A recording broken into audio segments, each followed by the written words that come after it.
गीत कीर्ति। वृंदावन में भगवान उन गोपियों के संग में रमण करते हैं, स्वेच्छा से रमण करते हैं। जैसे ही इतना श्लोक पढ़ा, सुनाया, कानों में पढ़ा, जो निराकार ब्रह्म की उपासना कर रहे थे, सुखदेव भगवान सोचने लगे कि ऐसा कौन सा ये पुरुष है, महापुरुष है, ऐसा कौन सा भगवान है जो इतना सुंदर है। विचार करने लगे, सुंदरता सुनकर के आश्चर्यचकित हो गए। सुखदेव भगवान निराकार, अच्छा निराकार साकार दो है अपने यहाँ। आप सभी लोग पढ़े होंगे, हिंदी के साहित्य में पढ़ाया जाता है कि दो प्रकार के, जैसे निगुण और सगुण, निर्गुण और सगुण दो प्रकार के, वैसे निराकार और साकार दो। निराकार किसे कहते हैं? जिसका कोई आकार ना हो। साकार किसे कहते हैं? जिसका आकार हो। भगवान की मूर्ति देखते हैं मंदिर में आप, तो भगवान का साकार स्वरूप है। आप भगवान के स्वरूप को देखते हैं, भगवान के माथे पर सुंदर सा मुकुट लगाया है, गले में सुंदर सा माला पहन रखा है, सुंदर सा वस्त्र पहन रखा है, हाथों में अस्त्र शस्त्र ले रखे हैं। ये पेड़ देख रहे हैं आप, ये साकार है। ये लाइट देख रहे हैं, ये साकार है। लेकिन निराकार क्या है? जो दिखाई नहीं पड़ता। ये हवा चल रही है ना, आप कभी हवा को देखे? किसी ने हवा देखा है? नहीं देखा। बिजली देखा है आप लोगों ने? बिजली भी नहीं देखा। जल तो रही है। क्या जल रहा है? बिजली जल रही है, बल्ब जल रहा है? विचार करिए, बल्ब है जल रहा है, बिजली जल रही है, बल्ब जल रहा है।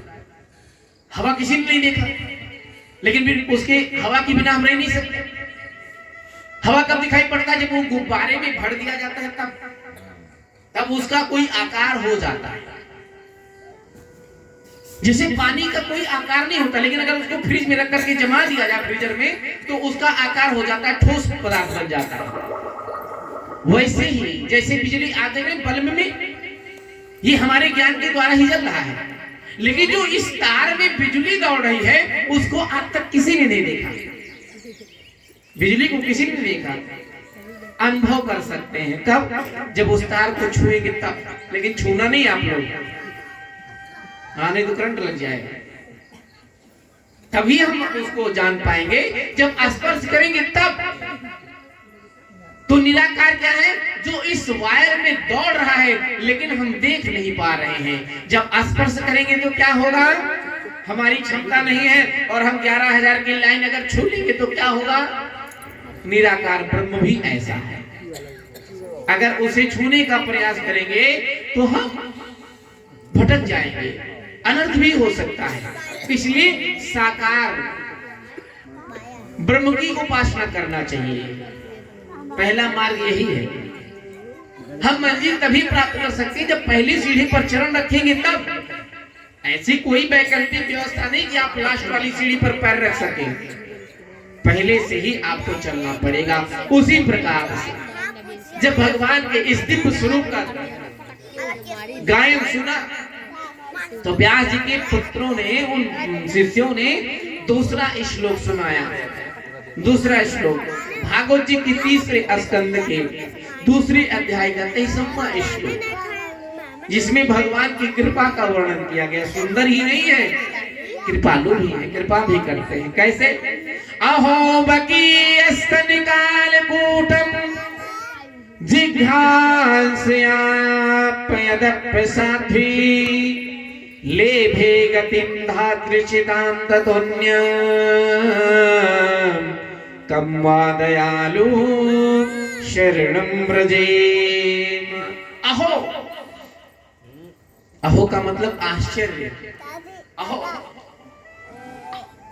आश्चर्य की बात है। बकासुर की भगनी अर्थात पूतना, जिसका नाम था बकी, पूतना अपने स्तन में कालकूट विष को लगा करके आई भगवान को पिला करके मारने के लिए, लेकिन फिर भी अहो बकी स्तन कालकूटम जिघ्रांस्यापयदप्रसाध्वी साध्वी का भेष बना करके आई। जब ब्रज में भगवान आए तब, जब गोकुल में नंद बाबा के घर में भगवान आए तब, उस समय कंस ने भेजा पूतना को जाओ और जा करके सभी बच्चों को मार दो। तो पूतना विष लगा करके आई मारने के लिए। उस समय भगवान पूतना को देख करके भगवान सोचने लगे कि साध्वी का भेष बना करके आई है मुझको मारने के लिए, लेकिन फिर भी कोई बात नहीं है, आई तो माँ के भाव से ही है। अरे भाई माँ ही दूध पिलाती है ना, चलो कोई बात नहीं है, ये दूसरी टाइप की माँ है, दूध नहीं पिलाएगी विष पिलाएगी, लेकिन आई तो मातृत्व भाव से है। इसलिए लेभे गतिं धातृचितां ततन्यम, जब वो मारने के भाव से आई तो भगवान ने क्या किया, कम्वा दयालुं शरणं व्रजेम। जब भगवान उसको मारने लगे तो अपनी माँ की तरह उसको परम पद दिया। जैसे राम जी जब विश्वामित्र जी के साथ में जा रहे थे विश्वामित्र जी की यज्ञ की रक्षा करने के लिए, तो मार्ग में एक राक्षसी आई जिसका नाम था ताड़का। जब ताड़का आई तो भगवान राम जी और लक्ष्मण जी बिल्कुल तैयार हो गए। विश्वामित्र जी घबराए तो विश्वामित्र जी को राम जी ने कहा कि गुरुजी आप पीछे चलिए, अब इस राक्षसी से हम निपटेंगे। तब उस समय भगवान ने क्या किया, उस समय भगवान ने बाण निकाला और तुरंत लगाया धनुष से और चला दिया।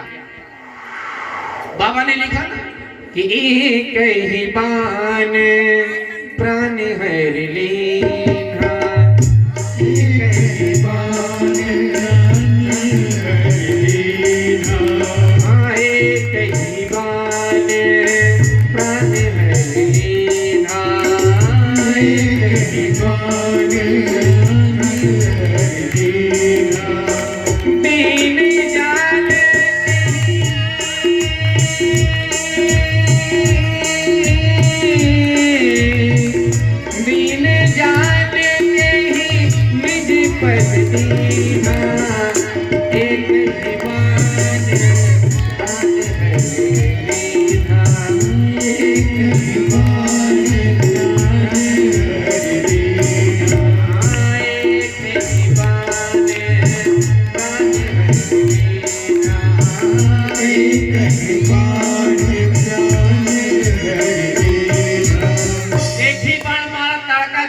उसके बाद में क्या किया, तीन जानते निज पद दीन्हा। जैसे तीन जान करके राम जी ने निज पद मतलब खुद का परम पद दे दिया, वैसे भगवान श्री कृष्ण उस पूतना के ऊपर कृपा करते हैं। और कम्मा दयालो शरणं व्रजेम, ऐसे भगवान कृपालु हैं, कृपा करते हैं। जब इतना सुना तो सुखदेव महाराज तुरंत दौड़े दौड़े व्यास जी के शिष्यों के पास आए और कहने लगे कि कहां से तुम पाए, ये कौन है, किसने बताया। तो व्यास जी के शिष्यों ने कहा हमारे गुरु जी ने बताया, गुरु जी ने दिया है। कहाँ रहते हैं वो, लेकर के आश्रम में आए और सुखदेव भगवान जब पहुंचे तो पिताजी को देख करके प्रणाम किए और तब व्यास जी महाराज कृपा पात्र समझ करके अपने पुत्र को भागवत शास्त्र की महिमा को बताया, भागवत शास्त्र को दे दिया। बोले भागवत भगवान की। और तब सुखदेव भगवान ने भागवत शास्त्र का अध्ययन किया और उसी भागवत शास्त्र का अध्ययन करने के बाद में सुखदेव भगवान ने परीक्षित जी को कथा सुनाई। तो परीक्षित जी को कथा क्यों सुनाई, इसका कारण क्या था, तो सूत जी महाराज बतलाते हैं कि परीक्षित जी ने कथा सुनी 7 दिन तक, जो गोदोहन काल से ज्यादा कहीं टिकते नहीं। ऐसे सुखदेव जी महाराज आज परीक्षित जी को कथा सुना रहे हैं। तो परीक्षित जी कौन है, महाभारत की कथा प्रारंभ होती है। महाभारत की कथा भागवत में प्रारंभ में भी आती है और जब भागवत कथा विश्राम लेने लगती है तब भी महाभारत की कथा आती है।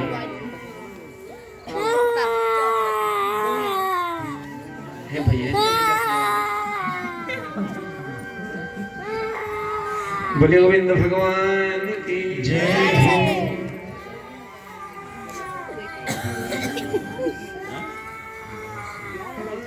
अच्छा ठीक है, कोई बात नहीं, कल हम जाएंगे, नींद की गोली ले आएंगे मेडिकल स्टोर से। अब थोड़ा इन बच्चों को खिला के आप लोग आइएगा, ताकि लोग सो जाए, परेशान न करें, आपको भी परेशान करें।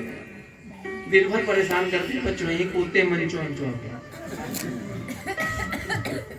कोई बात नहीं, बच्चे हैं, हम भी छोटे थे तो ऐसा हम भी कूदते हैं। हाँ, बच्चों को स्वभाव होता, हम लोग खेले कूदे तभी तो बड़े हुए हैं, और अच्छे, लेकिन रोना नहीं चाहिए। तो कहाँ थे कथा में हम लोग?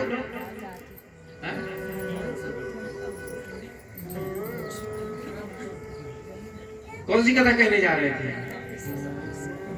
हाँ, कुछ लोग सुन रहे हैं लग रहा है। परिस्थिति के जन्म कैसे होता है?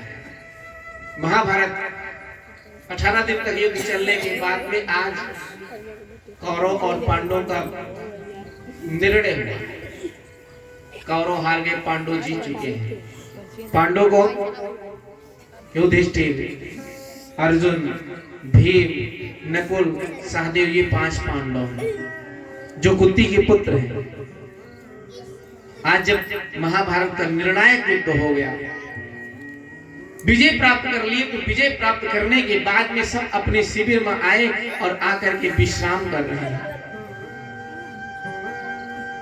भगवान स्वयं द्वारकानाथ श्री कृष्ण अर्जुन का रथ हाँक रहे थे, उनके साथी बनकर के महाभारत का युद्ध किया। और उस समय भगवान स्वयं श्री कृष्ण अर्जुन को श्रीमद् भगवत गीता का उपदेश दिया है। भगवत गीता जिसमें नाना प्रकार के मार्ग बताए गए, कर्म मार्ग, भक्ति मार्ग, ज्ञान मार्ग, मोक्ष मार्ग, उपदेश दिया भगवान ने। और आज जब विजय प्राप्त करके अपने शिविर में आए, तो वही भगवान द्वारकाधीश अपने रथ पर लेकर के 5 पांडवों को सैर करने के लिए चले गए। भगवान ने कहा अब तो विश्राम करना ही, अब तो हम लोग विजय प्राप्त कर चुके हैं, चलिए थोड़ा सा हम लोग सैर कराएं। तो यमुना के किनारे उधर सैर करने चले गए। उसी समय शिविर में 5 पांडवों के सैया पर आकर के द्रौपदी के 5 पुत्र, जो बिल्कुल 5 पांडवों की तरह देखते थे, वो आकर के लेट गए। इधर भीमसेन की गदा के प्रहार से दुर्योधन की जांघ टूट चुकी है। दुर्योधन रो रहा था, करा रहा था। उसी समय दुर्योधन का मित्र, जिसका नाम था अश्वत्थामा, द्रोणाचार्य का पुत्र अश्वत्थामा पहुंचा और जाकर के अपने मित्र दुर्योधन से कहने लगा, मित्र तेरी अंतिम इच्छा क्या है? इतनी वेदना, इतनी पीड़ा हो रही थी। रोते रोते दुर्योधन ने कहा, मित्र अगर तुम मेरी अंतिम इच्छा पूर्ण ही करना चाहते हो तो हम तो 100 भाई थे, लेकिन आज कोई नहीं बचा, मैं भी अभी मर जाऊंगा। लेकिन वो 5 पांडव, उनका कुछ नहीं हुआ। अगर तुम कुछ करना चाहते हो तो उन 5 पांडवों में से किसी एक का सर लाकर मुझे दे दो, बस मेरी अंतिम इच्छा है। अश्वत्थामा सप्त चिरंजीवों में है, जैसे हनुमान जी सप्त चिरंजीवों में है, वैसे अश्वत्थामा भी चिरंजीव है, मतलब ये अमर है। अश्वत्थामा ने कहा, ठीक है मित्र, मैं जाता हूँ, लेकर के आता हूँ। आया ये रात्रि की बेला, काकुलिक न्याय की नीति से ये आया और उस शिविर में घुस गया जहां पर 5 पांडव विश्राम करते थे। रात्रि का समय था, पहचान नहीं पाया और द्रौपदी के 5 पुत्रों का सर काट कर ले जाकर के दुर्योधन के चरणों में फेंक दिया। कहने लगा, देख मित्र, तू एक ही बात करता था, 5 का सर लाया हो। लेकिन जैसे दुर्योधन ने देखा, देख करके दुर्योधन रोने लगा। मित्र तुमने ये क्या किया? ये 5 पांडव नहीं, ये युधिष्ठिर, अर्जुन, भीम, नकुल, सहदेव नहीं है, ये तो द्रौपदी के पुत्र हैं। तुमने तो अनर्थ कर दिया, तुमने तो मेरे कुल में किसी को दीपक जलाने के लिए भी नहीं छोड़ा। अब क्या होगा? दुर्योधन रोने लगा। लेकिन इधर द्रौपदी शिविर में आती है, अपने पुत्रों के पास देखती क्या है कि सर कट चुके से धड़ पड़ा हुआ है। द्रौपदी देख करके रोने लगी। यदा मृदे कौरो सिंहयानाम वीरेशथो वीरगतिं गतेषु मृगोदरा कद्वदा विमर्शः भगनोरुदंड धृतराष्ट्रपुत्री। द्रौपदी देखी और रोने लगी। माता शिशूनां निधनं सुतानां निशम्यगेदं घोरं परितप्यमानः तदा रुदास्फुकलाकुलाक्षी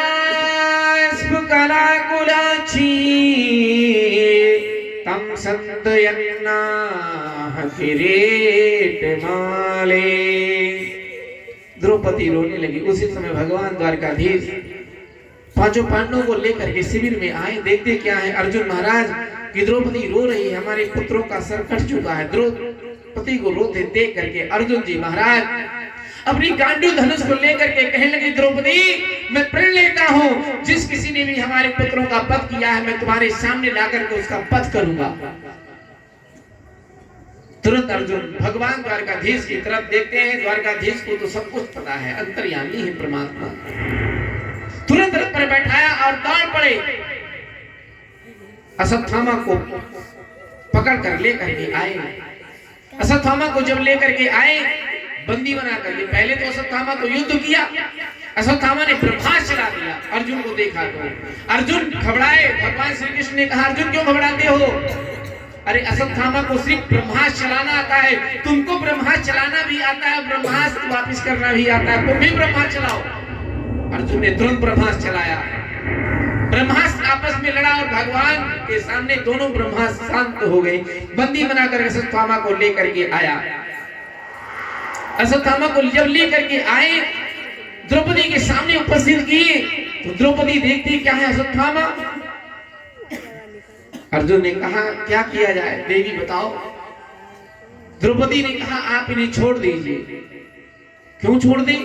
अरे हमने प्रण लिया है, ये तो हमारे बच्चों का वध किया है, ये तो पापी है, इसको कैसे छोड़ दें? द्रौपदी समझाने लगी अपने पति अर्जुन को कि कृष्ण कृष्ण महाबाहो भक्तानां भयंकर। आप इन्हें छोड़ दीजिए। क्यों छोड़ दे? मारो दिदे जननी गौतमी पति देवता, मारो दिदम जननी गौतमी पति देवता।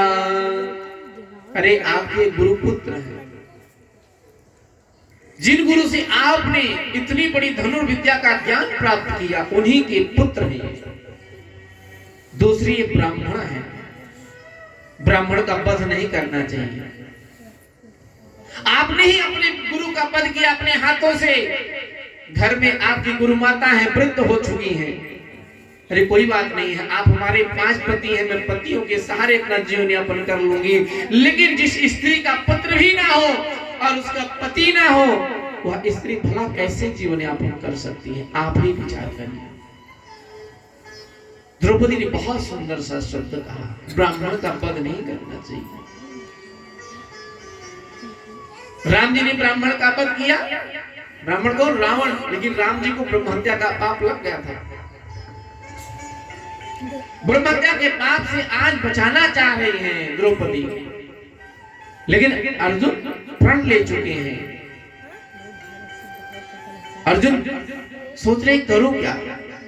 भगवान द्वारकाधीश की तरफ देखे तो भगवान द्वारकाधीश समझा रहे हैं, हरि ब्रह्म बंधुर्न हन्तव्ये आतिताये वधारणा मयेवो भय मामनात परिपहयानुशासनम्। ब्रह्मबंधुर्न हन्तव्ये,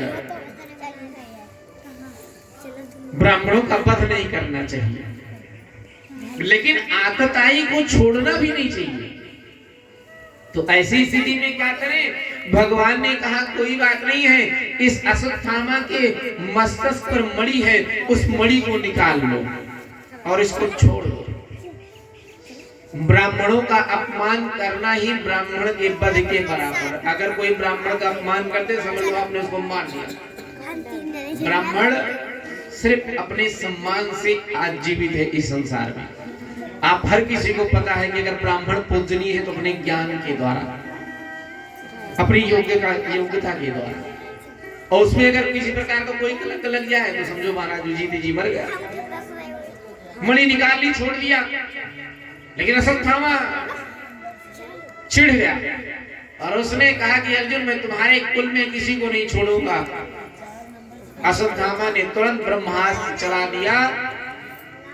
उस समय अभिमन्यु की पत्नी उत्तरा के गर्भ में परीक्षित जी महाराज आ चुके थे। एक गर्भ आ चुका था, अभी तो आप नाम जानो इसे समझने के लिए। एक गर्भ आया, उस गर्भ को नष्ट करने के लिए ब्रह्मास्त्र चला दिया।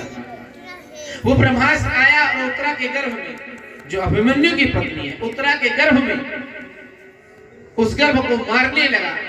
उत्तरा सहन न कर सकी, दौड़ी दौड़ी आई और भगवान श्री कृष्ण के चरणों में गिर पड़ी, प्रार्थना करने लगी, रोने लगी, गिड़गिड़ाने लगी, हे प्रभु पाहि पाहि महायोगिन देव देव जगतपते नान्यं तद भयं पश्ये यत्र मृत्यो परस्परम। हे प्रभु परमात्मा, हे जगदीश्वर, कृपा करिए आप हमारे ऊपर, आप मेरी रक्षा करिए, आप मेरे गर्भ की रक्षा करिए। कहते हैं उसी समय भगवान तुरंत सूक्ष्म रूप बना करके उस उत्तरा के गर्भ में प्रवेश कर गए और उत्तरा के गर्भ की रक्षा की। इस संसार में जितनी भी भक्तों की कथा आप सुनते हैं ना, वो सारे भक्त इस संसार में जन्म लेने के बाद में भगवान का दर्शन पाए। लेकिन परीक्षित जी महाराज पहले ऐसे भक्त हैं जिन्होंने भगवान का दर्शन अपने मां के गर्भ में ही कर लिया। भगवान चूंकि गर्भ में जाकर के रक्षा की, पेट में जाकर के रक्षा की, तो अपनी मां के गर्भ में ही भगवान का दर्शन कर लिया। महाभारत का युद्ध समाप्त होने के बाद में भगवान अब द्वारकापुरी जाना चाहते हैं।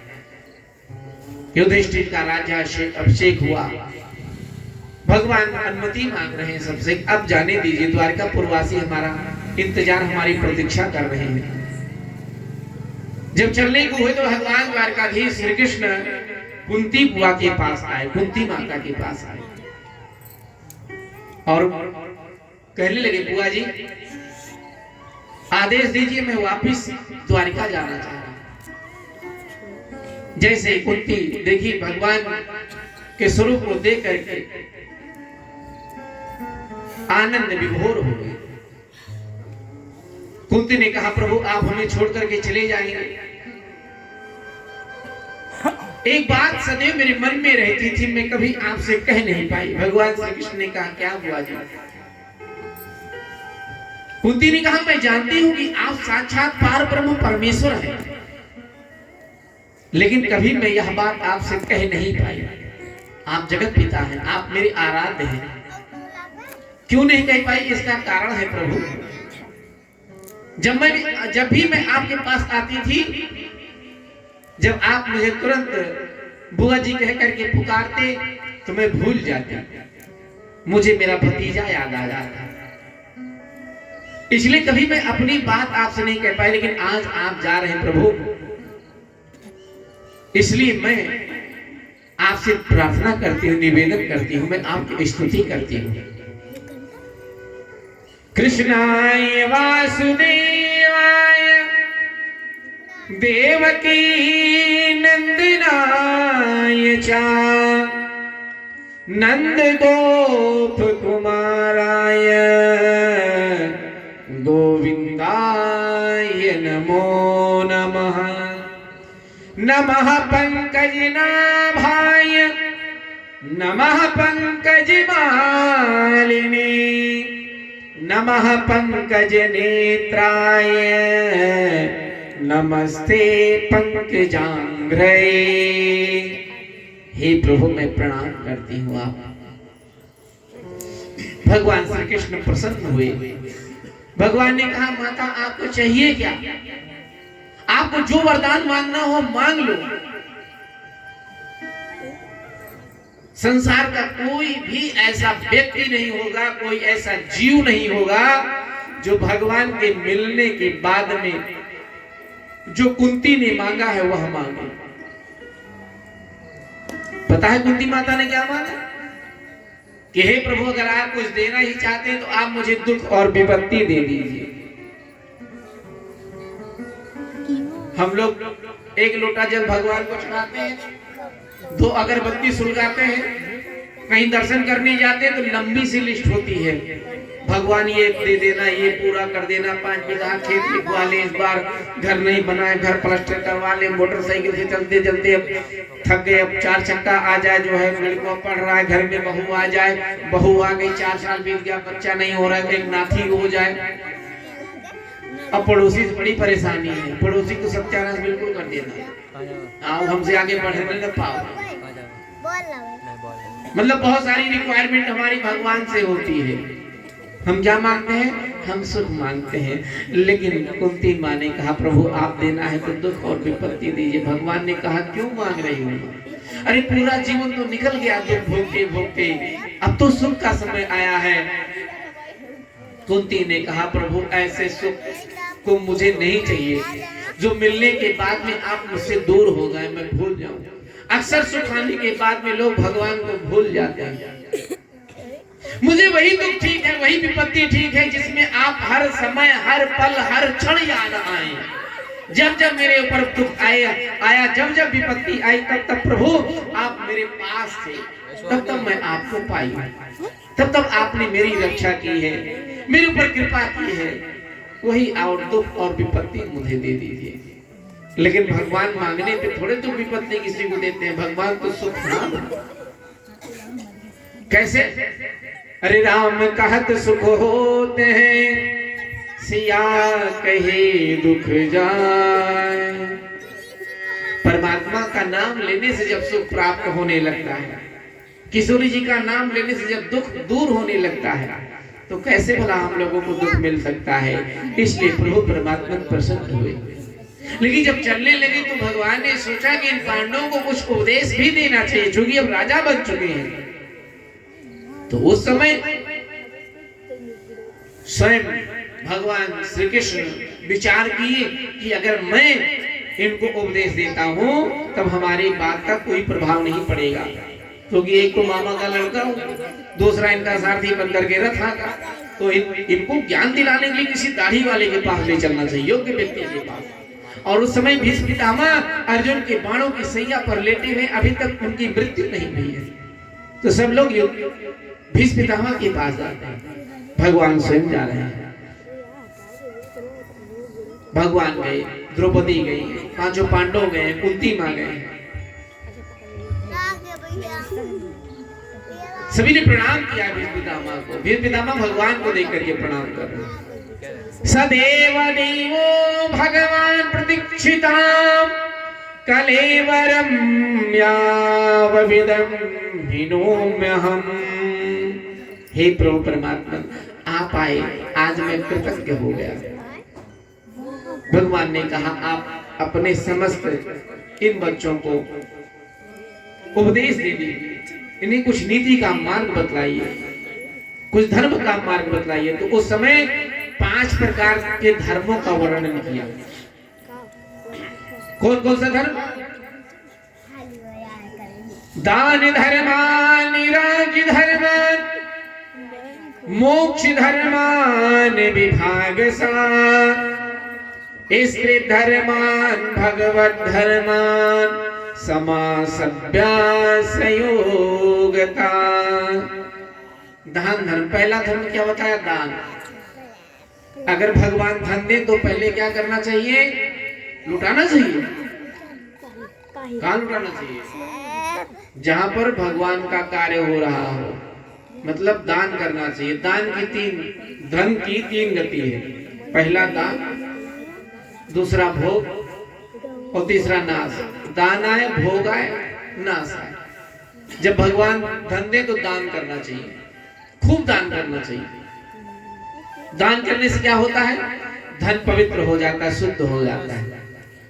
उदाहरण के तौर पे आप समझिए, कुआं देखा है आप लोगों ने? कुएं से पहले पानी लोग निकालते थे, अब तो कुआं फट गया, कुएं का रीति रिवाज ही खत्म हो।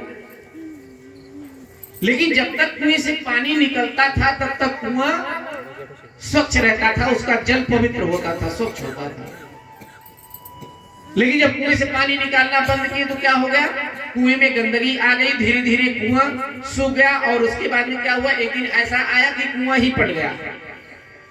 उसी प्रकार से धन भी है, जब तक आप इसको निकालते रहेंगे, दान करते रहेंगे, तब तक धन पवित्र रहेगा, स्वच्छ रहेगा। जिस दिन निकालना बंद कर देंगे उस दिन क्या होगा, उस दिन यह धन गंदा हो जाएगा, सूख जाएगा। और एक दिन ऐसा आएगा, पट जाएगा। पट कैसे जाएगा कि धन तो आप खूब बचा करके जाएंगे अपनी आने वाली पीढ़ी के लिए, लेकिन ऐसा भगवान खेला खेल लेंगे ना कि आपके कुल खानदान में किसी ऐसे को भेज देंगे जिसके एक हाथ में पेट्रोल होगा और दूसरे हाथ में लाइटर होगा। एक तरफ से छिड़केगा और दूसरी तरफ से फूंक देगा, पड़ जाएगा। मतलब कहने का यह है कि घर में या तो शराबी भेज देगा, या तो जुआरी भेज देगा, या तो फिर जो है व्यभिचारी भेज देगा। और यही होता है, जिसके पास ज्यादा धन हो जाता है ना, फिर वही गलत कार्य में वो लग जाता है। बहुत बड़े बड़े लोगों को देखा है, कितनी बात बताएं आपको, कि धन होने के बाद में सोचते हैं खर्च कहाँ करें, भोगों से भी उनको शांति नहीं मिल रही है। तो धन की पहली गति क्या है, दान। दूसरा क्या है, भोग। दान करने से जो बचे उसका खूब भोग करिए, और भोग करने के बाद में जो बचता है ना, वो स्वतः नष्ट हो जाता है। तो दान धर्मान राज धर्मान। दूसरा धर्म क्या है, राजा के धर्म बतलाए। राजा का धर्म है अपनी प्रजा को अपने बच्चों की तरह उसका पालन पोषण करना, उस पर ध्यान देना। तीसरा मोक्ष धर्म। मोक्ष क्या है, मोक्ष क्या है, कभी हमने इस पर चर्चा ही नहीं की, कभी इस पर हमने ध्यान ही नहीं दिया। आज आप जानिए मोक्ष क्या है। मोक्ष मुक्ति तो है, मुक्ति मिल जाएगी शरीर से तो आप भगवान के यहाँ जाओगे, वैकुंठ जाओगे, स्वर्ग जाओगे। लेकिन मोक्ष अगर मिल गया तो कहाँ जाओगे, आप ऐसे बिल में समा जाओगे जहां पर फिर दोबारा आपको यहाँ पर नहीं आना पड़ेगा। ये जो बार बार का आवागमन का ये जो चक्कर है ना, ये जो 84 लाख योनियों का चक्कर है ना, ये सब बंद हो जाएगा। फिर आप मोक्ष पागे, फिर दोबारा कभी नहीं आना है। मुक्ति पा जाएंगे, भगवान के धाम जाएंगे, स्वर्ग जाएंगे। जब भगवान लीला करना चाहेंगे तब तो आपको यहाँ आना पड़ेगा धराधाम पर, लेकिन मोक्ष पा जाएंगे तो दोबारा फिर कभी नहीं आना है। मोक्ष है क्या, पतन फलासा बंद भय, मृत्यु जहां पर नाही, पाफा बाभा मारहित, सो अपवर्ग कहां। पतन फलासा बंद भय, जहां पर पतन ना हो, जहां पर भय ना हो, जहां पर बंधन ना हो, जहां पर मृत्यु ना हो, जहां पर किसी प्रकार का कोई नियम ना हो, वही पाफा बाभा मारहित, सो अपवर्ग कहां। मोक्ष उसी को मिलता है जिसके अंदर किसी प्रकार की कोई अभिलाषा हो ही ना, कोई कामना हो ही ना। अगर आपने मन में कोई कामना की कि हे भगवान ये मिल जाए हमको, मान लो इस जन्म में नहीं मिल रहा है आपको, तो भगवान के यहाँ सिर्फ एक शब्द है क्या, तथास्तु। मिलेगा जरूर, लेकिन कब मिलेगा कोई पता नहीं। हो सकता है उसके लिए 100 जन्म लेना पड़े, हो सकता है उसके लिए हजारों जन्म लेना पड़े, हो सकता है कि कई युगों में जन्म लेना पड़े, लेकिन मिलेगा जरूर। इसलिए जो कामना से रहित होता है उसी को मोक्ष मिलता है। अगर आप कामना की है मन में ये मिल जाए, वो मिल जाए, वो मिल जाए, तब फिर मोक्ष नहीं मिलेगा, तब तो फिर जन्म ही देगा भगवान। तो पतन फलासा बंध है, इसे कहते हैं मोक्ष। चौथा धर्म बतलाया किसका, माताओं के लिए बताया। स्त्रियों का धर्म क्या है, थोड़ा गौर से सुनिएगा आप लोग, हो सकता है गुस्सा भी आए। स्त्री धर्म, स्त्रियों का धर्म क्या है। स्त्रियों के बहुत सारे धर्म हैं। अच्छा, कितनी ऐसी माताएं हैं जो रात में बिना अपने सास का पैर दबाए नहीं सोती हैं, है कोई? अच्छा है आप लोग नहीं दबाती हैं। एक जगह कथा कहने गए, एक माता जी बिगड़ गई हमारे ऊपर, कहीं महाराज जी आप तो कह दिए लेकिन दोबारा नहीं कहिएगा। हमने कहा काहे, कहीं लगे अरे क्या बताएं, एक दिन की बात, हमारी जो बहुरिया थी वो पैर दबा रही थी। पैर दबाते दबाते उसका हाथ हमारे गले तक पहुंच गया। ये तो कौन में जग रही थी, अगर कहीं सोई होती ना तो फिर सो ही जाते। तो इसलिए, लेकिन ध्यान देना, ये तो विवेक की बात है। हर बहू को चाहिए कि अपने सास और ससुर की सेवा करे। इसलिए कि बहुत सारे नियम हैं। पहला नियम तो ये जान लीजिए कि आपका पति जो है ना, वो आपके लिए परमेश्वर है। पति से बढ़कर के संसार में कोई और है ही नहीं। हम नहीं कह रहे हैं अपनी तरफ से, आप उदाहरण लीजिए। यहाँ जो भी बात कहेंगे वो प्रमाण के साथ होगा। गोस्वामी तुलसीदास जी महाराज कह रहे हैं क्या, एक ही धर्म एक व्रत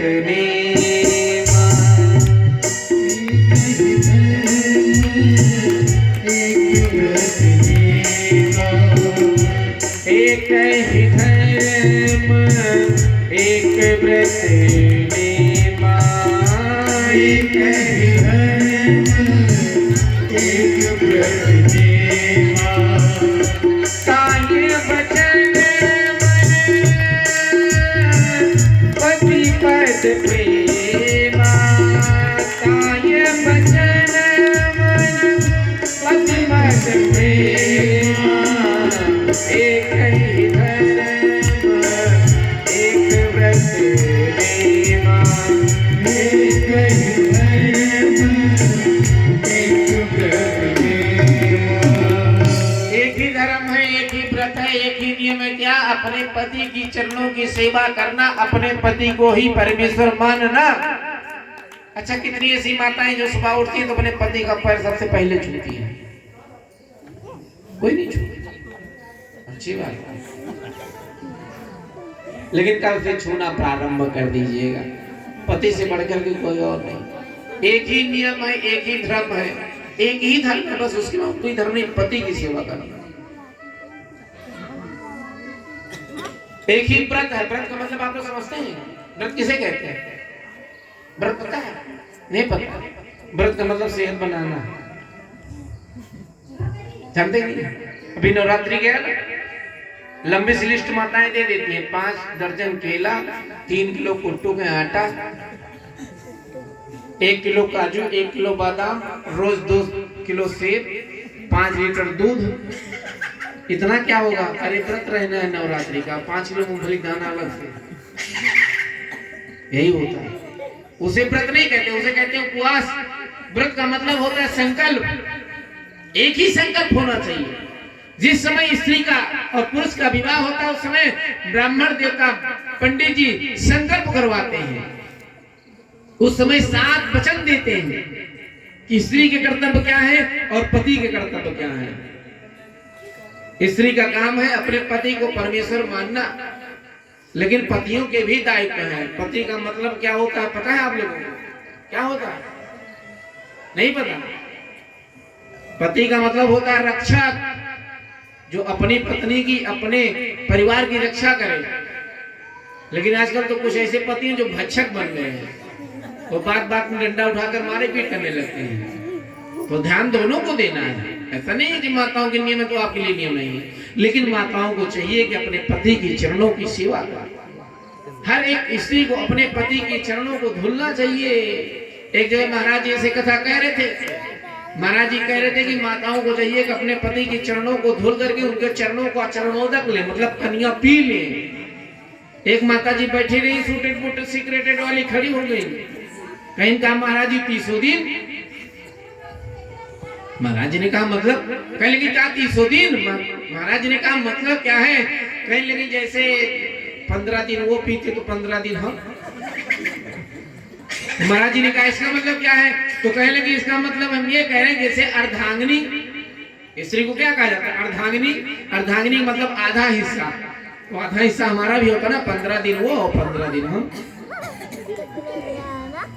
तब तक एक बुढ़ी माता जी खड़ी हो गई, राम खिलावन की माई। कहने लगी महाराज जी कहूँ जो बात करते राम खिलावन के बाबू दिन भाई जो है आलू बोत है ऐसा। अब आलू बहुत खेती में काम कर जो ना उनके पैर में मोट बीमार फटी है। देखते घिन लागत तो कहा कि जो ना धोए के पी, ऐसे भी लोग हैं। लेकिन ध्यान देना, अगर आप चरण नहीं धुलते हैं तो कम से कम पति का सम्मान तो करना ही चाहिए। कहीं कहीं इसका अभाव दिखाई पड़ता है। तो ये स्त्रियों के धर्म है, स्त्रियों के बहुत सारे धर्म हैं, फिर कभी चर्चा होगी। लेकिन ये जानिए, पांचवा धर्म क्या? भगवत धर्म। इस जीव को क्या करना चाहिए?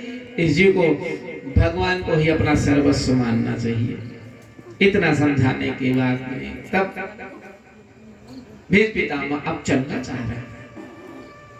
आज प्रभु को देख करके अपना प्राण त्यागना चाहते हैं। 56 दिन हो गए बाण लगे हुए, 56 दिन से उस बाण की सैया पर लेटे हुए सूर्य उत्तरायण की प्रतीक्षा कर रहे हैं। और आज भगवान का दर्शन प्राप्त हुआ। जब चलने लगे तो भगवान ने कहा पितामह से ठहरो, भी समय नहीं हुआ। पितामह ने कहा अब समय हो गया, इससे अच्छा और समय कब आएगा? अरे सूर्य भी उत्तरायण है और आज हमारे प्रभु भी हमारे सामने उत्तरायण है। अरे उत्तरायण कौन? उत्तरा की गर्भ की रक्षा करने वाले भगवान का नाम ही उत्तरायण है। स्वयं उत्तरायण हमारे सामने प्रकट है, उपस्थित है। तो अब हम चलना चाहते हैं, लेकिन एक काम है। क्या? मेरी एक बिटिया है, मैं उसका विवाह करना चाहता हूँ। भगवान सोचने लगे कि विवाह तो किए नहीं, बाल ब्रह्मचारी रहे हमेशा, बिटिया कहां से आ गई? तो फिर पितामह ने कहा इतिमति रूप कल्पिता विदिष्णा भगवती शाश्वत पुंगवे भ्रूमि। ये जो हमारी मति है ना, मति मतलब बुद्धि, ये हमारी बिटिया हमारी कन्या है। हम इसका विवाह कर देना चाहते हैं। किसके साथ में? आपके साथ। भगवान ने कहा मैं ही मिला था। बोले आपसे अच्छा और कौन हो सकता है? अरे ऐसे वर को क्या वरूं जो जन्मे और मर जाए, वर ये सुंदर श्याम को ताको अमर सुहाग हो जाए।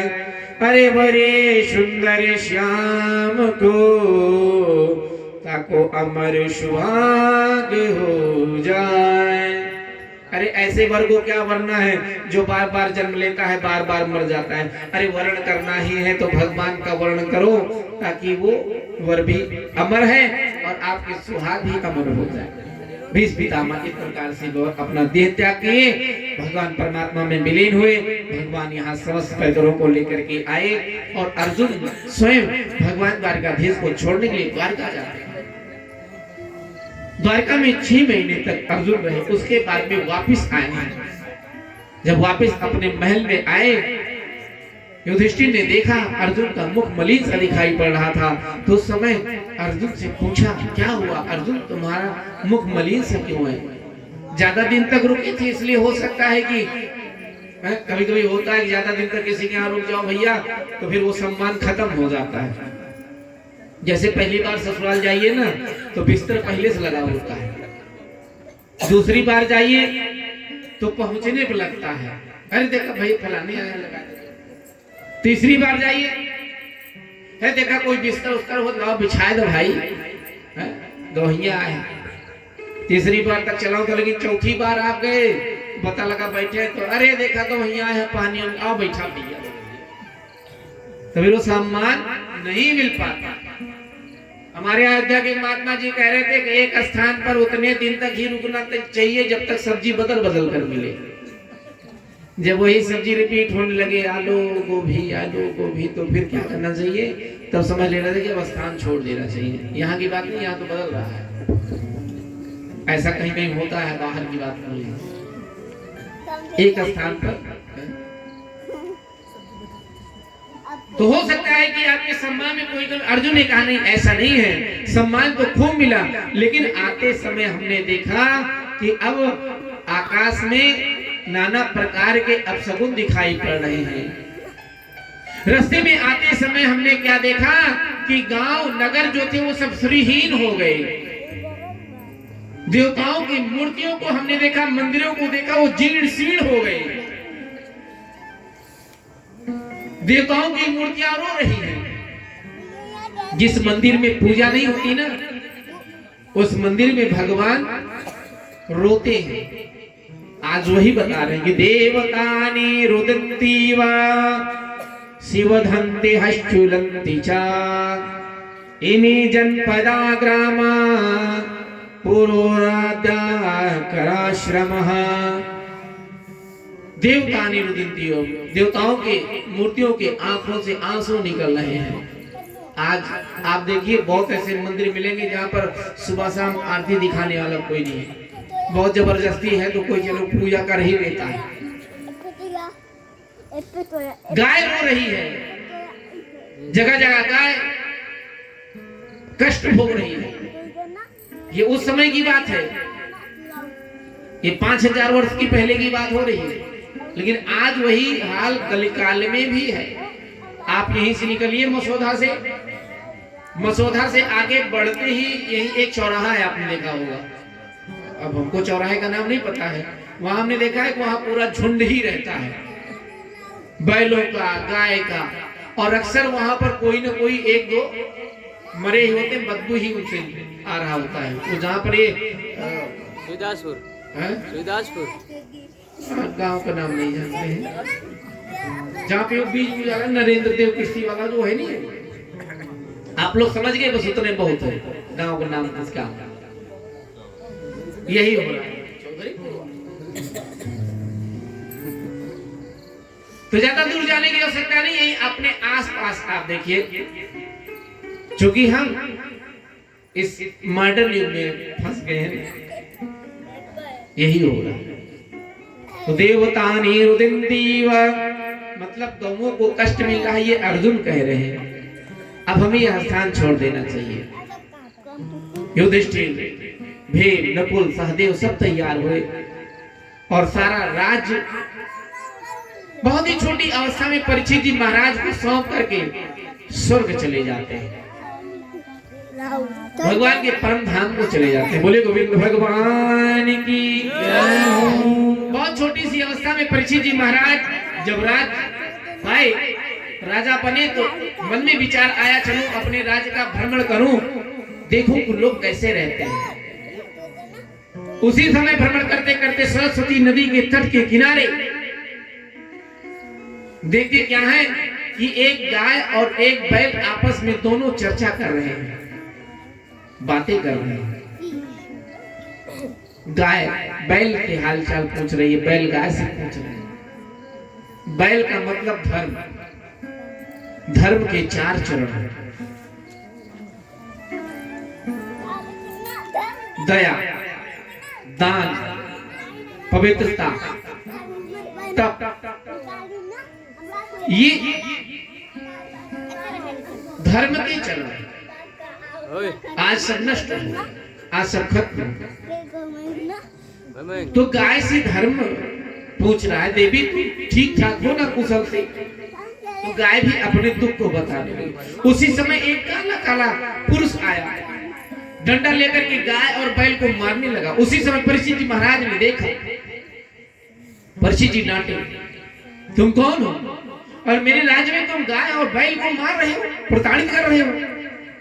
तो काला काला पुरुष जो है परीक्षित जी महाराज के चरणों में गिर पड़ा। महाराज मुझे क्षमा कर दीजिए, मैं कलिकाल हूं, वो कलयुग ही कलिकाल। कलिकाल ने कहा कि मैं कहां जाऊं? परीक्षित जी महाराज ने कहा मेरे राज्य से निकल जाओ। तो जाऊं कहां प्रभु? तो परीक्षित जी महाराज ने 4 स्थान दे दिए उसको रहने के। कौन कौन से? दूतम पानम निस्त्रियः सूना यत्र धर्मा चतुर्विधा। दूतम पहला स्थान दिया जहां पर जुआ खेला जाता है। आज जगह जगह लोग ताश लेकर के खेलते हैं, जुआ खेलते हैं। दूसरा स्थान कहां दिया? मद्यपान, जहां पर मदिरा का सेवन होता है। अब तो शौक बन गया दारू पीना।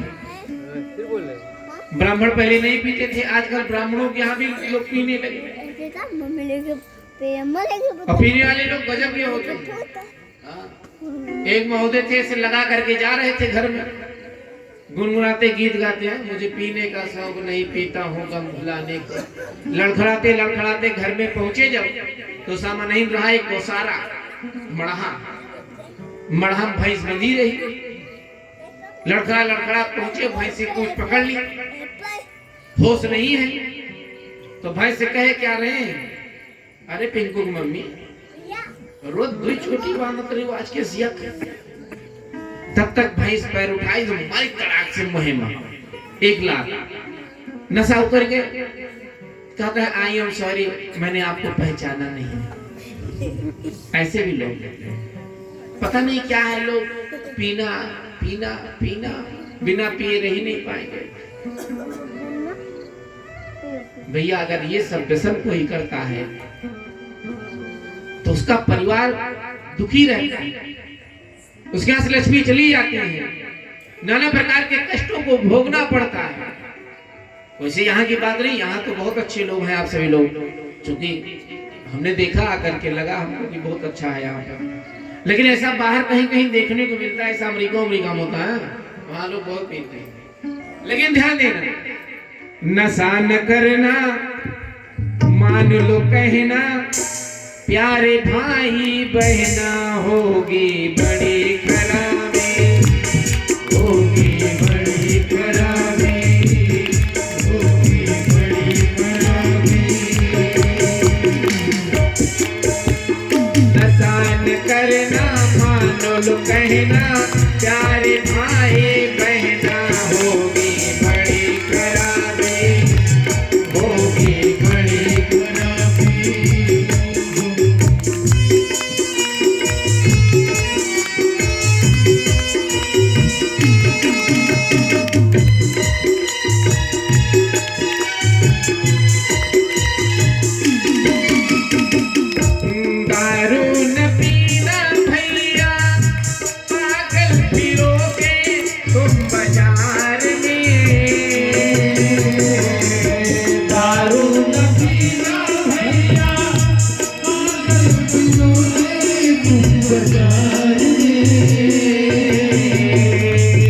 भूखे रहेंगे बच्चे, बीबी रहेगी इंतजार में,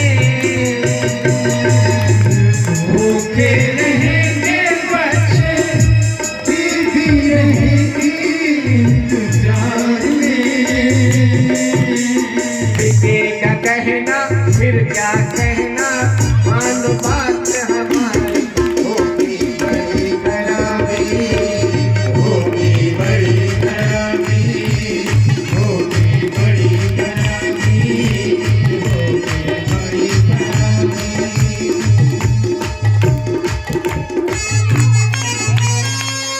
बोले गोविंद भगवान की।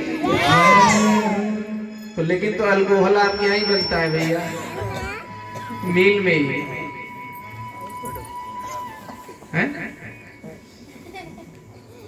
मिल वाले सुन रहे होंगे तो खूब गुस्सा आ रहे होंगे हमारे पर, कि लग रहा है हमारी मिलें बंद करवा देंगे। पीने वाले लोग पिएंगे नहीं, मिल कैसे ले लेंगे। बोले बाकी भैया और भी चीजें हैं, अधिक कमा करके क्या करेंगे महाराज? रहना तो वही 3 फीट के आसन पे ही रहे, जाना 3 फीट के गड्ढे में है, बहुत कमा के क्या करेंगे, जिससे समाज बिगड़ जाए। लेकिन दो तंपानम स्त्रियः सूना, हमें अपने अंदर परिवर्तन लाना चाहिए। खाने पीने के और वस्तुएं, दूध पीजिए, फल खाइए, भोजन सुंदर सुंदर बनाया भगवान ने। पकवान हमारे यहाँ नाना प्रकार के हैं, 56 प्रकार का व्यंजन ही है, खाइए। तीसरा स्थान दे दिया कहां पर? जहां पर वैश्यावृत्ति होती है। चौथा स्थान दिया जहां पर हिंसा होती हो, जहां पर कला होती हो, लड़ते हो लोग, वहां पर कलयुग। कलयुग ने कहा प्रभु 4 स्थान दे दिए, सबसे घटिया किस्म के, सबसे खराब स्थान दे दिया, कोई सुंदर सा स्थान दे दीजिए। तो 5वां स्थान दे दिया सोने में, जाओ सोने में तुम वास करो। सोने में कलयुग का वास है और सोने में भगवान का भी वास होता है, दोनों एक साथ नहीं रह सकते हैं। लेकिन दोनों में भेद है, अलग अलग कैसे उसको जानिए आप। शालिग्राम की बटिया देखा है आप लोगों ने? शालिग्राम भगवान देख काला काला देखा होगा आपने। जो सत्यनारायण व्रत कथा सुने होंगे वो जरूर देखे, जो लोग नहीं देखे होंगे कल आइएगा तो आचार्य जी दिखा देंगे झोली से निकाल। उसमें सोना होता है। शालिग्राम कहाँ पाए जाते हैं? नेपाल में गंडकी नदी में पाए जाते हैं शालिग्राम भगवान। उनके अंदर सोना होता है तो बहुत बारीक सा छिद्र करके सोना निकाल लेते हैं लोग। तो सोने में भगवान का वास, सोने का बड़ा महत्व है हमारे यहाँ। इसलिए सोना जो है कमर से ऊपर ही पहना जाता है, कमर से नीचे नहीं पहना जाता। जगन्नाथ भगवान का आधा ही स्वरूप है, लेकिन जो उनका हृदय है वहां वो स्वर्ण का ही है, बहुत कम लोग जानते हैं। तो महाराज भगवान का वास तो सोने में, लेकिन कलयुग का वास सोने में कैसे? धर्म के द्वारा कमाया गया, परिश्रम के द्वारा कमाया गया धन, उससे अगर हम सोना खरीदते हैं तो उसमें भगवान का वास। सोना खरीद कर लेकर के आए, भगवान को चढ़ाएं और चढ़ाने के बाद में तब हम धारण करें, तब उसमें भगवान का वास। अधर्म का कमाई, गलत तरीके से कमाया गया धन और उसके द्वारा खरीदा गया सोना अगर हम लाते हैं तो उसमें किसका वास है? उसमें कलयुग का वास है। स्थान तो दे दिया परीक्षित महाराज, और स्थान देने के बाद में चले गए कलयुग में। एक दिन की बात, परीक्षित महाराज अपने राज्य कोष में, भंडार में, जहां पर सोना चांदी रखा जाता है, वहां पर अंदर गए उस कक्ष में। देखते क्या सुंदर सा एक संदूक दिखाई पड़ा। संदूक को खोला तो उसमें एक सुंदर सा मुकुट था। मुकुट इतना सुंदर था कि इच्छा हुई कि अपने सर पे लगा करके देखें कैसा लगता है हमारा चेहरा। सर पे रख लिया और आईने में देख ले, लेकिन तुरंत कलयुग आया, बैठ गया। वो मुकुट अधर्म का था, वो जरासंध का मुकुट था। भीमसेन ने जब जरासंध का वध किया तो जरासंध का पुत्र उस मुकुट को मांगा, लेकिन भीमसेन ने नहीं दिया। वही जरासंध का मुकुट परीक्षित जी महाराज ने पहना और तुरंत कलयुग आकर के बैठ गया। जो कभी जीव की हत्या नहीं करते थे, आज जो शिकार खेलने के लिए निकल पड़े। सैनिकों को साथ लिया, शिकार खेलते खेलते वन में गए, भटक गए। दोपहर का समय, प्यास से सूख रहा था। एक आश्रम दिखाई पड़ा। आश्रम में महात्मा जी बैठे हैं, ध्यान में मग्न है। आवाज लगाई, मुझे प्यास लगी है, पानी दो पीने को। महात्मा जी ने ध्यान नहीं दिया, क्रोध आ गया। बगल में, आश्रम के बगल एक मरा हुआ सर्प था, बाण की नोक से उठाकर लाकर आए और उस महात्मा के गले में डाल दी, जिनका नाम था समीक। परीक्षित जी चले गए। नदी के तट के किनारे, कौशिकी नदी के तट के किनारे समीक ऋषि के पुत्र श्रृंगी ऋषि खेल रहे थे। उसी समय उनको सूचना मिली कि पिताजी के गले में किसी ने मरा हुआ सर्प डाल दिया। तुरंत कौशिकी नदी का जल लिया और श्राप दे दिया। इत लंघित मर्यादम कच्छका सप्तमेहनि। जिस किसी ने भी इस मर्यादा का उल्लंघन किया है, मैं श्राप देता हूं, आज के 7वें दिन तक्षक के डसने से उसकी मृत्यु हो जाएगी। आए पिताजी के पास, रोने लगे। समीक ऋषि की आंखें खुल गई। श्रृंगी ऋषि को समझाया, बेटा संतों को श्राप नहीं देना चाहिए, हमारे महाराज है, तुमने अनर्थ कर दिया। लेकिन परीक्षित जी महाराज को सूचना भिजवाई अपने शिष्यों के द्वारा। परीक्षित जी को जब पता चला कि मुझे श्राप मिल गया तो परीक्षित जी रोने लगे और तुरंत अपना राज्य अपने पुत्र जन्मेजय को सौंपकर मुक्ति के लिए गंगा जी के घाट पर आकर के बैठ गए। तो आइए, समय गंतव्य मार्ग की तरफ है। परीक्षित जी महाराज को रात्रि भर गंगा जी के घाट पर हम लोग बैठाएं। शेष कथा आप सभी लोग कल सुनेंगे। कल भगवान के अनेक चरित्र आप श्रवण करने को पाएंगे, जिसमें से सती जी का भी चरित्र आप लोग सुनेंगे, ध्रुव जी का चरित्र सुनेंगे, भगवान का प्रादुर्भाव कैसे होता है, सृष्टि की रचना कैसी होती है, इसकी भी कथा सुनेंगे। तो आइए, जब तक दीप प्रज्वलित हो रहा है तब तक 2 मिनट हम सभी लोग प्रेम से भगवान का नाम ले। तत्पश्चात आरती, उसके बाद प्रसाद लेकर के ही आप सभी लोग यहाँ से जाएं।